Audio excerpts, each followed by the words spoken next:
कहानी की शुरुआत में हम नील नाम के एक आदमी को देखते हैं जो हॉस्पिटल के अंदर घुसा। वो बड़ी तेजी से एक कॉरिडोर से दूसरे में घूम रहा था जब तक उसे हॉस्पिटल का पीछे वाला दरवाजा नहीं मिल गया। उसने यूनिफॉर्म पहनी हुई थी तो किसी ने भी उस पर शक नहीं किया। सब लोग उसे हॉस्पिटल स्टाफ ही समझ रहे थे। बाहर निकलते ही उसने बिना रुके एक एम्बुलेंस चुरा ली और शहर की सड़कों में ड्राइव करता हुआ निकल गया, जैसे ये तो उसका रोज का काम हो। इसी दौरान क्रिस नाम के एक आदमी ने एक कंस्ट्रक्शन सप्लायर से बहुत सारे एक्सप्लोजिव खरीद लिए। उसके चेहरे पर एक शिकन तक नहीं थी, जैसे वो सिर्फ अपना काम निपटा रहा हो। इसके बाद हम माइकल को देखते हैं जिसने एक चोरी किए हुए टो ट्रक में अपने साथी वाइंग्रो को बिठाया। ये साफ था कि कुछ तो बड़ा होने वाला है। अब इनका पांचवा साथी त्रेहो जो एक आर्मर्ड कार का पीछा कर रहा था, उसने रेडियो पर बाकी सबको अपनी एग्जैक्ट लोकेशन के बारे में बताया। क्रिस थोड़ी देर बाद एम्बुलेंस में नील के साथ आ मिला। अब इन पांचों ने मास्क पहन लिए ताकि कोई उनका चेहरा न देख पाए। नील ने एम्बुलेंस को अचानक रोड के बीच में रोक दिया, जिससे पीछे आ रही आर्मर्ड कार को भी रुकना पड़ा। अगले ही सेकंड टो ट्रक ने जोर से आकर आर्मर्ड कार में टक्कर मारी, जिससे गाड़ी घूम गई और ड्राइवर ने कंट्रोल खो दिया। अब आर्मर्ड कार घूमकर एक डीलरशिप के पार्किंग लॉट में घुस गई थी और वो वहाँ खड़ी हुई कई गाड़ियों से टकरा गई। एक गार्ड ने तुरंत रेडियो उठाकर मदद मांगने की कोशिश की, लेकिन उससे पहले ही टीम ने एक्सप्लोजिव सेट कर दिए। पिछला दरवाजा धमाके के साथ उड़ गया। आसपास खड़ी सभी गाड़ियों के शीशे तक टूट गए। इस अचानक हुए हमले से तीनों गार्ड सुन्न पड़ चुके थे और जल्दी से चोरों ने उन्हें बाहर निकलने पर मजबूर किया। क्रिस जल्दी से गया और गाड़ी के अंदर एक के बाद एक एनवेलोप चेक करने लगा। वो लोग जानते थे कि किसी भी वक्त पुलिस आ सकती है। आखिरकार क्रिस को वो एनवेलोप मिल गया जिसके लिए पूरा खेल रचा गया था। त्रेहो ने पुलिस के आने से पहले ही सड़क पर स्पाइक्स बिछा दी। वाइंग्रो गार्ड्स के हिलने डुलने से चिढ़ गया क्योंकि उसे लगा कि वो जानबूझकर उसकी बात नहीं मान रहे। उसे यह एहसास ही नहीं हुआ कि धमाके की वजह से शायद वो लोग अभी सुन नहीं पा रहे होंगे। गुस्से में आकर वाइंग्रो ने एक गार्ड को गोली मार दी। दूसरा गार्ड जैसे ही अपनी बंदूक की तरफ बढ़ा तो वाइंग्रो ने उसे भी मार डाला। फिर उसने तीसरे गार्ड पर बंदूक तानी और जैसे ही उसके साथी ने कहा, उसने उसे भी मार दिया। अब क्रिस को एनवेलोप तो मिल ही गया था, तो बिना एक भी सेकंड बर्बाद किए वो लोग एम्बुलेंस की तरफ भागे। त्रेहो ड्राइविंग सीट पर बैठा और एम्बुलेंस तेज रफ्तार से आगे बढ़ी। पीछे सब लोगों ने अपने कपड़े बदले, मास्क और गियर हटाकर एकदम नॉर्मल लोगों जैसे दिखने लगे। कुछ ही पलों में पुलिस के सायरन सुनाई देने लगे। पुलिस की शुरुआती गाड़ियां स्पाइक स्ट्रिप को देख नहीं पाई और 3-4 गाड़ियां क्रैश हो गई, जिस वजह से पूरी सड़क ही ब्लॉक हो गई। अब पुलिस वाले पैदल ही चोरों को आसपास ढूंढने लगे। तब तक चोरों की इस टीम ने थोड़ी दूर जाकर एम्बुलेंस को छोड़ दिया था। एम्बुलेंस के अंदर भी उन्होंने बम लगा दिया था ताकि धमाके में उनके सारे हथियार और सबूत गायब हो जाएं। शाम को नील अपने मनी लॉन्ड्रिंग एक्सपर्ट नेट से मिला। एनवेलोप खोलने पर उन्हें कंपनी के करोड़ों रुपए के बॉन्ड मिले। ये कंपनी एक करप्ट बिजनेसमैन की है। नील ने सोच लिया था कि इन बॉन्ड्स के बदले में उस बिजनेसमैन से बहुत पैसा वसूलेगा। अब नेट ने कहा कि एक और काम है। केल्सो नाम का एक आदमी है, $10 मिलियन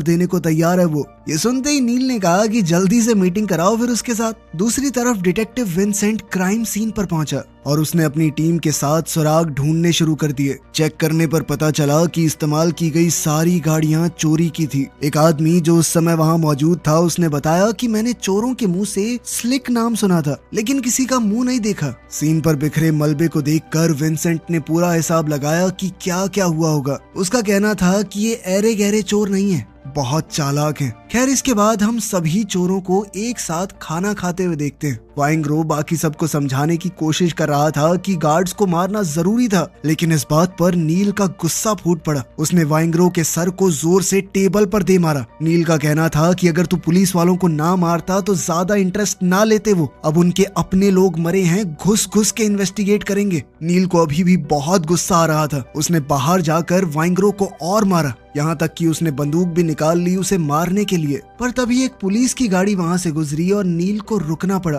पुलिस की गाड़ी जाने के बाद जब टीम ने मुड़कर देखा तो वाइंग्रो वहाँ से गायब हो चुका था। अगले दिन विंसेंट और उसका पार्टनर एक गैराज में पहुंचे। इस दुकान का मालिक उनका खबरी था। उनके बीच काफी देर तक बहस चली। जेल की धमकी मिलते ही खबरी ने बता दिया कि आज मेरा एक भाई रात को कोरिया टाउन में नील से मिलेगा। वहीं इस वक्त नील केल्सो से मिला, जिसने बताया कि वो एक बैंक को लूटना चाहता है। उसे खबर मिली है कि कुछ दिनों बाद उनकी तिजोरी में 10 मिलियन कैश पड़ा होगा, यानी लगभग 90 करोड़ रुपए। नील को पहले तो ये आइडिया थोड़ा रिस्की लगा, लेकिन फिर केल्सो ने बताया कि भाई देख, मैं हैकर हूँ, अलार्म को 15 मिनट तक बंद कर सकता हूँ, इतने में तो तू और तेरे लोग वहाँ से निकल जाएंगे। ये सुनकर नील काम करने के लिए मान गया। घर लौटने के बाद नील ने देखा कि क्रिस उसके घर पर फर्श पे सो रहा है। सबसे पहले नील ने उसकी पत्नी को फोन करके बताया कि ठीक है, तुम्हारा पति यहीं मेरे घर पे सो रहा है, और फिर क्रिस के लिए कॉफी बनाई। क्रिस की शादी कुछ खास बढ़िया नहीं चल रही थी। कल रात भी उसकी शार्लेट से लड़ाई हो गई। नील को तो शक था कि तुझे धोखा तो नहीं दे रही वो, लेकिन क्रिस ने इस बात को नकार दिया। बाद में नील ने उस करप्ट बिजनेसमैन रॉजर को फोन करके एक मीटिंग सेट की, वही जिसके बॉन्ड उन्होंने चुराए थे। वहीं आसपास देखते हुए उसने शार्लेट को एक होटल रूम से किसी और आदमी के साथ निकलते देखा। गुस्से में नील कमरे में घुसा और शार्लेट को दीवार की तरफ धकेल दिया। शार्लेट ने कहा कि मैं कुछ काम से यहाँ पर आई थी, लेकिन नील ने कहा कि क्रिस को एक आखिरी मौका देकर देखो। उसने कहा कि अगले काम से बहुत ज्यादा पैसा आएगा, अगर वो भी उसने उड़ा दिया ना तो मैं सजा दूंगा उसे। उधर कोरिया टाउन में विंसेंट क्लब गया और खबरी के भाई से मिला। वहाँ उसे एक आदमी के बारे में पता चला जो बड़ी बड़ी चोरियां करता है। उसका निकनेम है स्लिक। ये नाम सुनते ही विंसेंट के कान खड़े हो गए। उसने जल्दी से अपने साथियों को इन्फॉर्म किया। अब एक खाली ड्राइव इन थिएटर में नील रॉजर के ड्रॉप मैन से मिला और गाड़ियों में बैठे बैठे बात शुरू हुई। तब एक आदमी चुपके से पास आया और नील पर गोली चलाने की कोशिश की, लेकिन छुपे हुए क्रिस ने पहले ही बता दिया और नील ने गाड़ी रिवर्स में डालकर आदमी की टांग को चल दी। इधर नील गाड़ी आगे बढ़ाता रहा, उधर क्रिस ने पीछे से फायरिंग शुरू कर दी। ड्रॉप मैन ने भी तुरंत रफ्तार बढ़ाई और अपने साथी को वहीं छोड़कर निकल गया। पीछे रह गए कातिल ने नील की गाड़ी पर गोली चलाने की कोशिश की, लेकिन तभी नील और क्रिस दोनों ने एक साथ फायरिंग शुरू कर दी। गोलियों की बारिश के बीच नील ने सीधा गाड़ी उस आदमी पर चढ़ाकर उसे कुचल दिया। थिएटर से निकलता हुआ ड्राइवर लगभग बच ही गया था, लेकिन माइकल ने सही वक्त पर निशाना लगाया और उसे गिरा दिया। सब कुछ शांत होने के बाद नील ने पेमेंट का एनवेलोप खोला तो उसके चेहरे का रंग बदल गया। अंदर पैसों की जगह सिर्फ बेकार कागज भरे हुए थे। गुस्से और नफरत से भरे हुए नील ने तुरंत रॉजर को कॉल किया, डील कैंसिल की और कसम खाई कि तुझे तो जिंदा नहीं छोड़ूंगा। उस रात नील और उसके दोस्त अपनी पत्नियों और बच्चों के साथ डिनर करने बैठे, बिना ये जाने कि पुलिस उन पर नजर रखे हुए थी।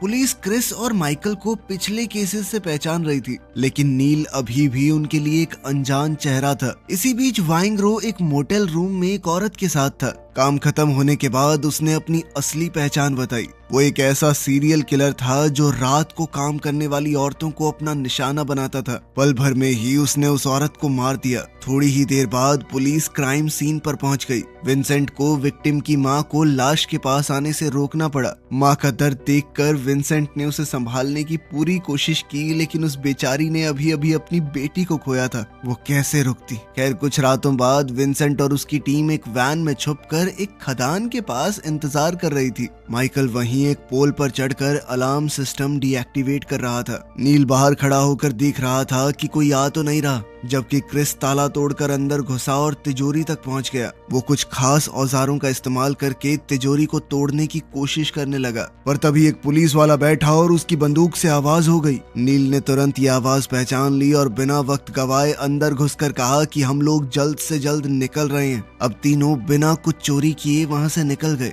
विंसेंट ने अपने आदमियों को अरेस्ट करने से रोका, क्योंकि सिर्फ ताला तोड़कर अंदर घुसने के जुर्म में उन्हें कुछ महीनों की सजा होती और फिर वो छूट जाते। विंसेंट चाहता था कि इन लोगों को किसी बड़े जुर्म में अंदर करूं।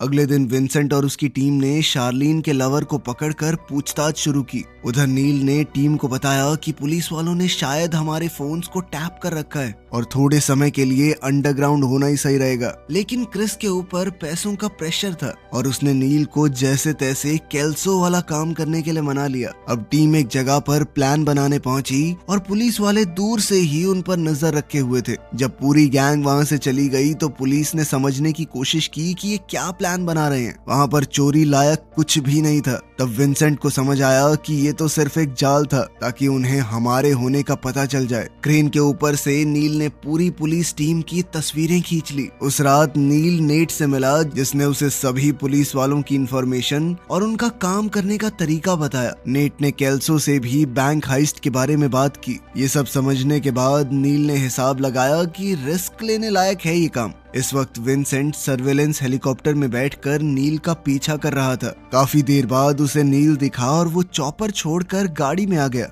अब विंसेंट नील का पीछा करने लगा, लेकिन नील ने जानबूझकर गाड़ी साइड में लगा दी। अब विंसेंट नील के पास गया और उसे अपने साथ कॉफी पीने के लिए बुलाया। रेस्टोरेंट में बैठकर दोनों अपनी पर्सनल जिंदगी के बारे में बातचीत करने लगे कि कैसे उनकी नौकरी ही उनकी पूरी जिंदगी बन चुकी है। अचानक विंसेंट ने कहा कि मुझे लोगों को मारना पसंद नहीं है, लेकिन अगर तुम निर्दोष लोगों को मारने लगोगे तो क्या करें हम। नील ने भी सीधा जवाब दिया कि क्या करें, पापी पेट के लिए करना पड़ता है।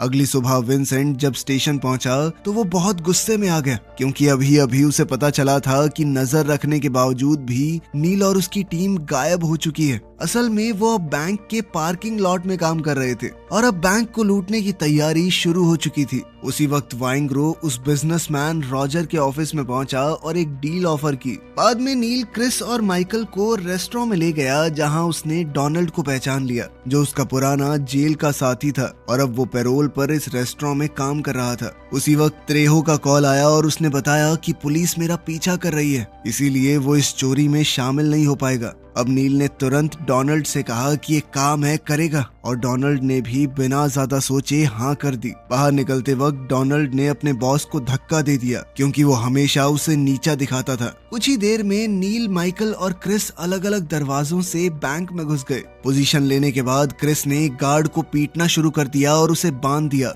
जबकि बाकी लोगों को बंदूक दिखाकर नीचे बिठाया गया। उन्होंने गार्ड से उनके हथियार छीन लिए। नील ने सभी बंदी बनाए हुए लोगों को तसल्ली दी कि तुम सबका पैसा गवर्नमेंट ने इंश्योर कर रखा है, अगर हम बैंक लूट भी लेंगे तो तुम्हारे ऊपर इसका कोई असर नहीं है, तुम्हारे खाते में पैसे रहेंगे, तो कोई भी चालाकी मत करना। फिर नील ने एक मैनेजर को मारा और उसकी चाबी छीनकर सेफ खोला। वो जल्दी से अपने बैग को कैश से भरने लगे। उधर पुलिस स्टेशन में डिटेक्टिव्स को अपने खबरी से बैंक हाइस्ट की खबर मिली और विंसेंट तुरंत निकल पड़ा। बैंक के बाहर माइकल पहले निकला और डोनाल्ड के साथ गाड़ी में बैठ गया, लेकिन फिर क्रिस और नील जैसे ही बाहर आए पुलिस उन्हें देख चुकी थी। नील गाड़ी में बैठा, लेकिन क्रिस ने पुलिस वालों को देखकर सामने फायरिंग शुरू कर दी। आम लोग भागकर इधर उधर छुपने लगे और पुलिस वाले भी अब चोरों के ऊपर गोलियां बरसाने लगे। माइकल ने भी खिड़की से गोलियां चलानी शुरू कर दी। एक गोली पुलिस वाले के गले में लगी और बुलेट प्रूफ जैकेट के बावजूद भी वो उसी समय मर गया। विंसेंट अपने दोस्त के पास भागा और इसी मौके का फायदा उठाकर क्रिस गाड़ी में घुसा। डोनाल्ड ने गाड़ी भगा दी, शूटआउट जारी रहा और गाड़ी के शीशे टूट गए। जल्द ही डोनाल्ड ने गाड़ी से अपना कंट्रोल खो दिया, क्योंकि टायरों पर गोली लगने से वो फट चुके थे। एक गोली सीधा डोनाल्ड के सर में जा लगी और गाड़ी कंट्रोल से बाहर होकर क्रैश हो गई। नील, माइकल और क्रिस को मजबूरन गाड़ी छोड़नी पड़ी। पुलिस ने रोड ब्लॉक कर रखा था और फायरिंग फिर से शुरू हो गई। कई पुलिस वाले मारे गए और गाड़ियां बर्बाद हो गई। क्रिमिनल्स आगे बढ़ते रहे, छुपते छुपाते निकलने का रास्ता ढूंढते रहे। माइकल एक और डिटेक्टिव को मारने के बाद अलग हो गया। वहीं क्रिस रोड ब्लॉक के पास पहुंच गया, लेकिन साइड से आते हुए पुलिस वाले को नहीं देख पाया और उसके कंधे में गोली लग गई। नील ने कुछ और पुलिस वालों को मार दिया और आखिरकार लड़ाई खत्म हुई। नील ने क्रिस को संभाला और दोनों जल्दी से ग्रोसरी स्टोर के पार्किंग लॉट में पहुंचे। इस दौरान नील पीछे आते हुए पुलिस वालों पर फायरिंग करता रहा और शहर का ये हिस्सा चिल्लाते हुए लोगों से भर गया। विंसेंट पूरी कोशिश कर रहा था कि घबराए हुए आम लोगों को फायरिंग एरिया से दूर ले जा सके, ताकि कोई भी आम इंसान जख्मी ना हो। विंसेंट उन्हें हाथ से इशारा करके फायरिंग लाइन से दूर भेज रहा था। पुलिस इस पूरी अफरा तफरी को संभालने में उलझी हुई थी और इसी मौके का फायदा उठाकर नील ने किसी तरह क्रिस को एक गाड़ी में बैठाया। क्रिस दर्द से करहा रहा था, लेकिन अभी भी होश में था। नील ने गाड़ी भगाई और दोनों वहां से निकल गए। इस वक्त दो डिटेक्टिव्स माइकल का पीछा कर रहे थे। माइकल भागता हुआ एक रेस्टोरेंट में घुस गया, जहां लोग शांति से खाना खा रहे थे। अचानक उसकी एंट्री से पूरा माहौल बदल गया। लोग कुर्सियां गिराते हुए भागने लगे, हर तरफ भगदड़ मच गई। माइकल भी अब रेस्टोरेंट से निकलकर एक फाउंटेन क्रॉस करने लगा। इसी भगदड़ में एक छोटा बच्चा अपनी माँ से अलग हो गया। माइकल ने तुरंत उसे पकड़ लिया और अपनी तरफ खींचते हुए शील्ड की तरह इस्तेमाल करने लगा। उसी पल विंसेंट पीछे से आ चुका था। उसने सांस रोककर सही मौके का इंतजार किया और जैसे ही बच्चा थोड़ा साइड हुआ, विंसेंट ने निशाना लगाकर सीधा माइकल के सर के बीच में गोली मारी और माइकल को वहीं ढेर कर दिया। विंसेंट ने तुरंत बच्चे को उठाया और उसकी माँ को सौंप दिया। जब इस हाइस्ट की खबर न्यूज चैनल पर चलने लगी तो डोनाल्ड की गर्लफ्रेंड को उसकी मौत का पता चला। वो तो जानती भी नहीं थी कि डोनाल्ड ऐसा कुछ कर रहा है। उधर शार्लीन भी टीवी देखकर समझ चुकी थी कि उसका पति बहुत बड़े खतरे में है। नील क्रिस को अपने पुराने डॉक्टर दोस्त के पास ले गया। डॉक्टर ने गोली निकाली, जख्म साफ किया और दवाई दी। उसने बताया कि गोली ने हड्डी तोड़ दी है, इसे आराम की जरूरत है। नील ने सिर्फ इतना सुना और तुरंत मना कर दिया। उसने कहा कि अभी वक्त नहीं है आराम करने का। अब उन्होंने डॉक्टर से कुछ कपड़े लेकर अपना होलिया बदला और फिर नील ने क्रिस को समझाया कि नेट तुझे लेने आएगा, हमें शहर छोड़ना पड़ेगा, लेकिन तब तक छुप कर रहना। नील को अब एक नया प्लान बनाना था, क्योंकि उसे पूरा यकीन था कि त्रेहो पुलिस के साथ मिल चुका है। उसने यहाँ से निकलने का पूरा प्लान बता दिया होगा। लेकिन क्रिस कहने लगा कि मैं शार्लीन और अपने बच्चे के बिना कहीं नहीं जाऊंगा। उसकी आवाज में दर्द और जिद दोनों थे। नील ने उसे ठंडे दिमाग से समझाया कि शार्लीन को कोई नहीं कुछ करेगा, उसे साथ लेके जाएंगे तो ज्यादा बड़ा खतरा है। उसी वक्त शार्लीन अपने लवर को फोन करके कह रही थी कि मुझे और मेरे बच्चे को कहीं दूर ले चलो। वहीं नील चुपके से त्रेहो के घर में घुसा। उसके हाथ में बंदूक थी और आंखों में सिर्फ शक। बेडरूम में जाते ही उसने त्रेहो की पत्नी को मरा हुआ पाया। आगे बढ़ते हुए उसे त्रेहो जमीन पर लहूलुहान मिला। अब पूरा सच सामने आ गया। वाइंग्रो और रॉजर ने त्रेहो को मजबूर किया था कि वो पुलिस को इन्फॉर्मेशन दे, उसकी पत्नी उसके परिवार को नुकसान पहुंचाने की धमकी देकर। जब नील ने उसे बताया कि उन्होंने तेरी पत्नी को वैसे भी मार दिया, ये सुनकर त्रेहो पूरी तरह टूट गया और नील की तरफ इशारा किया। नील समझ गया कि उसका दोस्त क्या चाहता है और उसे भी गोली मार दी। अब बाहर निकलते ही नील ने नेट को कॉल किया। उसने कहा कि क्रिस को उठाकर निकल जल्दी से, और साथ ही रॉजर का एड्रेस मांगा। उधर विंसेंट और उसकी टीम एक अपार्टमेंट का दरवाजा तोड़कर अंदर घुसी। विंसेंट ने गुस्से में अंदर मौजूद आदमी को बालकनी का शीशा तोड़ते हुए बाहर फेंक दिया। डर के मारे वो आदमी मान गया कि हाँ, मैंने ही स्टेशन में हाइस्ट की टिप दी थी। ये सारी जानकारी मुझे वाइंग्रो नाम के आदमी ने दी थी। उधर नील रॉजर के घर के पीछे के हिस्से से अंदर घुसा और उसे अंदर रॉजर टीवी देखते हुए मिला। उसने बिना कुछ सोचे सीधा खिड़की पर कुर्सी दे मारी और अपनी बंदूक सीधा रॉजर पर तान दी। वाइंग्रो के बारे में पूछने पर रॉजर ने अनजान बनने की कोशिश की। इतना सुनते ही नील के गुस्से की हद पार हो गई। उसने धड़ाधड़ गोलियां चलाते हुए उसे वहीं खत्म कर दिया। उधर शार्लीन के लवर ने पुलिस के साथ डील कर ली थी, इसीलिए शार्लीन और बच्चे को सेफ हाउस में शिफ्ट कर दिया गया। वहाँ पर कई गार्ड भी थे। एक डिटेक्टिव ने उसे क्रिस के खिलाफ गवाही देने के लिए राजी कर लिया। पहले तो शार्लीन ने मना किया, लेकिन जब उसे समझाया गया कि चुप रहने पर तुम भी उनकी साथी मानी जाओगी, जेल में चक्की पीसनी पड़ेगी, इस बच्चे का क्या होगा, तब मजबूरी में शार्लीन ने हाँ कह दिया। नील अपनी गर्लफ्रेंड के घर गया और उसे अपने साथ भागने को कहा, लेकिन उसे अब नील से डर लग रहा था। वो उससे दूर भाग रही थी। नील उसके पीछे गया, उसे पकड़कर गले लगाया और वादा किया कि सब कुछ ठीक हो जाएगा। सुबह नील ने उसे कुछ पैसे दिए और सेफ हाउस भेजने की बात की। इसके बाद नील नेट के पास गया और नकली पासपोर्ट, क्रेडिट कार्ड और प्लेन टिकट लिए। जब उसने क्रिस के बारे में पूछा तो पता चला कि वो अपनी पत्नी को ढूंढने निकल चुका है। ये सुनकर नील फिर से अपनी गर्लफ्रेंड के पास गया और आखिरकार उसे जैसे तैसे अपने साथ चलने के लिए मना ही लिया। वहीं शाम को क्रिस उस एड्रेस पर पहुंच गया जो शार्लीन ने फोन पर दिया था। बालकनी पर मिलते वक्त शार्लीन ने सिर्फ एक इशारे से उसे बता दिया कि एक जाल है। क्रिस ने तुरंत पलटकर पड़ोसियों से रास्ता पूछने का ड्रामा किया और वहां से निकल गया। थोड़ी आगे जाने पर पुलिस ने उसे रोका और आईडी मांगी, लेकिन क्रिस अपनी फेक आईडी दिखाकर बच गया। उधर विंसेंट थका हुआ घर पहुंचा और बाथटब में अपनी बेटी को बेहोश पाया। उसने उसे जल्दी से बाहर निकाला और हॉस्पिटल ले गया। उधर नील अपनी गर्लफ्रेंड के साथ ड्राइव कर रहा था जब उसे नेट का फोन आया। नेट ने उसे बता दिया कि वाइंग्रू कहाँ छुपा हुआ है। कुछ पल के लिए नील ने सोचा कि इसे मारूं या भाग जाऊं, और फिर अचानक से गाड़ी मोड़ दी। होटल पहुंचकर नील ने अपनी गर्लफ्रेंड से कहा कि गाड़ी के अंदर ही रहना, और फिर पीछे के दरवाजे से अंदर घुस गया। फिर उसने बड़ी चालाकी से वहां काम करने की एक्टिंग करते हुए वाइंग्रू के कमरे का नंबर निकाला। यूनिफॉर्म चुराकर वो लॉबी से गुजरा और एलिवेटर से ऊपर चढ़ गया। अपनी मंजिल पर पहुंचकर उसने फायर अलार्म एक्टिवेट कर दिया। होटल में रुके हुए सब लोग डर गए। नील ने वाइंगरू के कमरे के दरवाजे पर नॉक किया और फिर थोड़ा साइड होके खड़ा रहा ताकि वो अंदर से उसे देख ना सके। दरवाजा जैसे ही थोड़ा सा खुला, नील ने पूरी ताकत से लात मारी और जल्द ही वक्त ना बर्बाद करते हुए वाइंगरू को मार दिया। वहाँ से निकलते हुए एक पुलिस वाले ने उस पर बंदूक तान दी, लेकिन नील ने बड़ी चालाकी से उसे पीट पीट कर बेहोश कर दिया। जल्द ही विंसेंट वहाँ पर हेलीकॉप्टर में पहुंचा। उसकी नजर गाड़ी में अकेली बैठी नील की गर्लफ्रेंड पर पड़ी। उसे लड़की पर थोड़ा शक हुआ तो वो उसकी तरफ जाने लगा। इतने में नील भी ये सब कुछ देख चुका था, इसीलिए वो जानबूझकर उसे अपनी गर्लफ्रेंड से दूर ले गया। विंसेंट भी तेजी से नील का पीछा करने लगा। जल्द ही वो दोनों एयरपोर्ट के रनवे के पास एक दूसरे पर गोलियां चलाने लगे। नील बड़ी चालाकी से छुपकर विंसेंट के पीछे आ गया था, पर तभी अचानक प्लेन की लाइट्स की वजह से नील की परछाई विंसेंट को दिख गई और उसने पलटकर नील को वहीं पर ढेर कर दिया। वीडियो पसंद आई तो लाइक कर देना, चैनल को सब्सक्राइब कर लेना। मिलते हैं अगली वीडियो में। दोस्तों, मैंने आप लोगों के लिए ये मूवी क्लिप ली थी यूट्यूब से और मैंने आप लोगों को दिखाया है यूट्यूब पे कैसे क्या हॉलीवुड मूवी एक से एक बेहतरीन रहती है मेरी दोस्तों।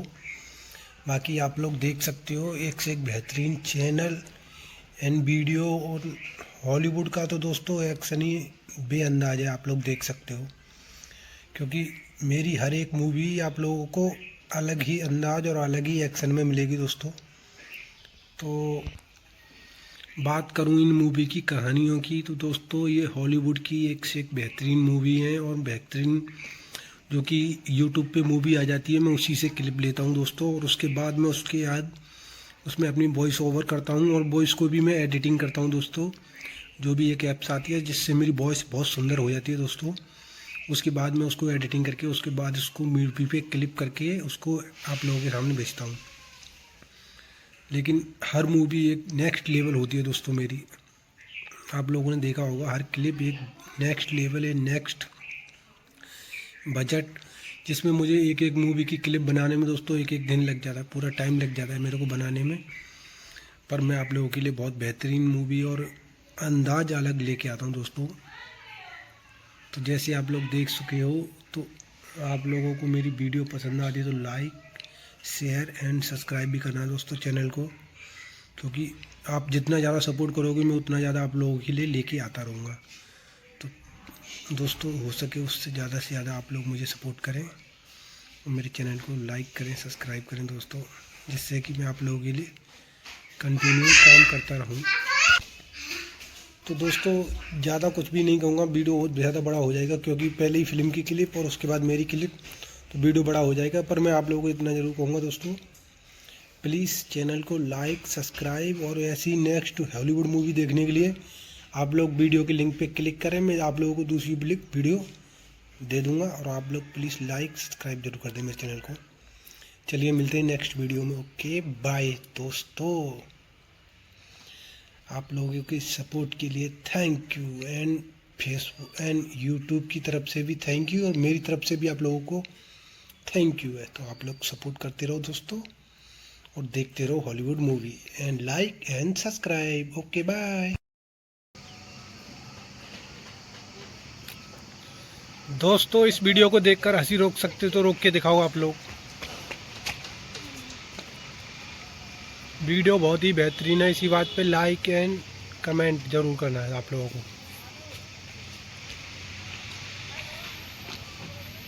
हॉलीवुड का तो दोस्तों एक्शन ही बेअंदाज है, आप लोग देख सकते हो, क्योंकि मेरी हर एक मूवी आप लोगों को अलग ही अंदाज और अलग ही एक्शन में मिलेगी दोस्तों। तो बात करूं इन मूवी की कहानियों की, तो दोस्तों ये हॉलीवुड की एक से एक बेहतरीन मूवी है और बेहतरीन जो कि यूट्यूब पे मूवी आ जाती है, मैं उसी से क्लिप लेता हूं दोस्तों। और उसके बाद मैं उसके बाद उसमें अपनी वॉइस ओवर करता हूं और वॉइस को भी मैं एडिटिंग करता हूं दोस्तों। जो भी एक ऐप्स आती है जिससे मेरी वॉइस बहुत सुंदर हो जाती है दोस्तों। उसके बाद मैं उसको एडिटिंग करके उसके बाद उसको मूवी पे क्लिप करके उसको आप लोगों के सामने भेजता हूँ। लेकिन हर मूवी एक नेक्स्ट लेवल होती है दोस्तों मेरी। आप लोगों ने देखा होगा हर क्लिप एक नेक्स्ट लेवल है, नेक्स्ट बजट, जिसमें मुझे एक एक मूवी की क्लिप बनाने में दोस्तों एक एक दिन लग जाता है, पूरा टाइम लग जाता है मेरे को बनाने में। पर मैं आप लोगों के लिए बहुत बेहतरीन मूवी और अंदाज अलग लेके आता हूँ दोस्तों। तो जैसे आप लोग देख चुके हो, तो आप लोगों को मेरी वीडियो पसंद आती है तो लाइक शेयर एंड सब्सक्राइब भी करना दोस्तों चैनल को, क्योंकि आप जितना ज़्यादा सपोर्ट करोगे मैं उतना ज़्यादा आप लोगों के लिए लेके आता रहूँगा। तो दोस्तों हो सके उससे ज़्यादा आप लोग मुझे सपोर्ट करें और मेरे चैनल को लाइक करें, सब्सक्राइब करें दोस्तों, जिससे कि मैं आप लोगों के लिए कंटिन्यू काम करता रहूँ। तो दोस्तों ज़्यादा कुछ भी नहीं कहूँगा, वीडियो बहुत ज़्यादा बड़ा हो जाएगा, क्योंकि पहले ही फिल्म की क्लिप और उसके बाद मेरी क्लिप, तो वीडियो बड़ा हो जाएगा। पर मैं आप लोगों को इतना ज़रूर कहूँगा दोस्तों, प्लीज़ चैनल को लाइक सब्सक्राइब, और ऐसी नेक्स्ट हॉलीवुड मूवी देखने के लिए आप लोग वीडियो के लिंक पे क्लिक करें, मैं आप लोगों को दूसरी वीडियो दे दूँगा, और आप लोग प्लीज़ लाइक सब्सक्राइब जरूर कर दें मेरे चैनल को। चलिए मिलते हैं नेक्स्ट वीडियो में। ओके बाय दोस्तों, आप लोगों के सपोर्ट के लिए thank you, and Facebook and YouTube की तरफ से भी थैंक यू, और मेरी तरफ से भी आप लोगों को थैंक यू है। तो आप लोग सपोर्ट करते रहो दोस्तों, और देखते रहो Hollywood movie, and like and subscribe. Okay bye दोस्तों, इस वीडियो को देखकर हंसी रोक सकते तो रोक के दिखाओ आप लोग। वीडियो बहुत ही बेहतरीन है, इसी बात पे लाइक एंड कमेंट ज़रूर करना है आप लोगों को।